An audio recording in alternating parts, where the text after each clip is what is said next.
Well, thank you, Chairman Steele, for convening this very exciting and important discussion on where we're going. This is something that is going to change the landscape of the country, not just in the next years to come, but in the months ahead. As a member of both the Financial Services Committee and the Ag Committee, we have dual jurisdiction here, one that we've talked about before between both the commodities and the securities place.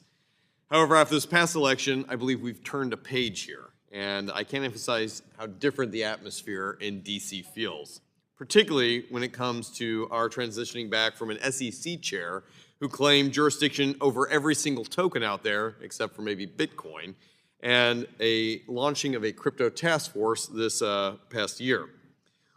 Together, I believe that we're going to have the opportunity to really cement the future of America being a destination for crypto and digital assets moving forward, something for the last 4 years we've remained highly rudderless.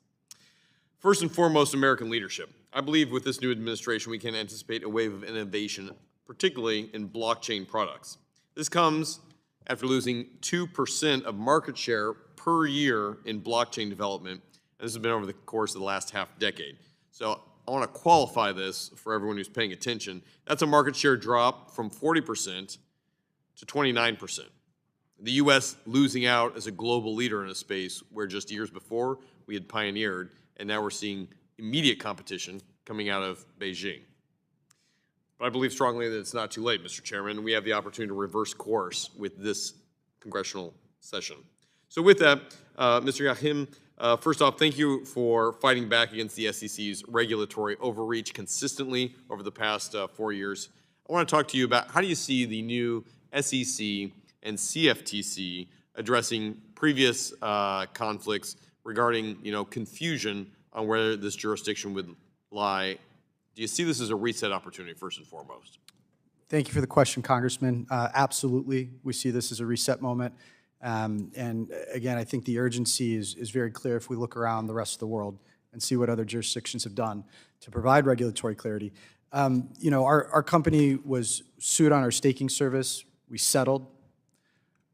We testified before Congress. The next day, the SEC called and said they were going to sue us again. That's right. This has been the past 3 years of our story.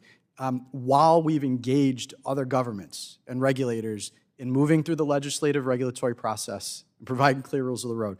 So I think with respect to your question on cooperation, these things are not mutually exclusive. I know there's been discussion of let's wait, let's move stable coins first, let's wait on market structure. We cannot wait any further. And Congress doesn't need to move a market structure bill that solves every single problem in the ecosystem. We are talking about the most basic foundational rules of regulating centralized exchanges.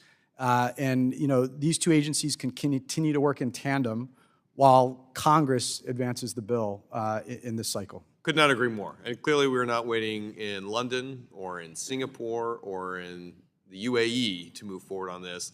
We've seen some take it in the wrong direction, I would say the EU, but they've moved out. The United States should not be sitting on its hands as this is developed. I'd like to talk on the national security side here. You're going to be talking to a number of national security professionals here, but over the past few years, we have ceded technological leadership to China, creating a significant risk to our national security and economy, particularly in this area.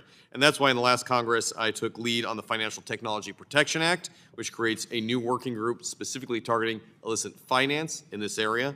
Stop Americans from Scammers Act, which empowers law enforcement to address and tackle things regarding blockchain tools.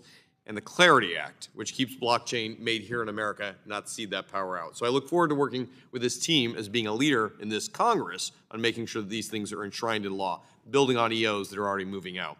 I'd like to talk to you, Mr. Kim, about not only your efforts in pushing this, but how can Congress ensure that we balance our innovation as well as our national security to combat these bad actors while not squelching new technology? Thank you so much for your question, Congressman. As I mentioned earlier today, countering illicit finance and national security are key priorities, including for CCI and their members. I would encourage additional public-private partnerships. I know CCI, we would love for additional opportunities to engage with all of you and be a resource on any policy issue, including national security. And in order to ensure U.S. leadership and innovation, we need to, again, establish comprehensive frameworks for both market structure and stablecoins, but also ensure national security, to your point, Congressman. We have a real opportunity here, Mr. Chairman, to make sure this is not only made in America, but that the best practices that drive the resourcing, the security, and the onshore investment can happen right here in Main Streets from Iowa all the way to New York City. With that, thank you very much, Mr. Chair. Appreciate it and looking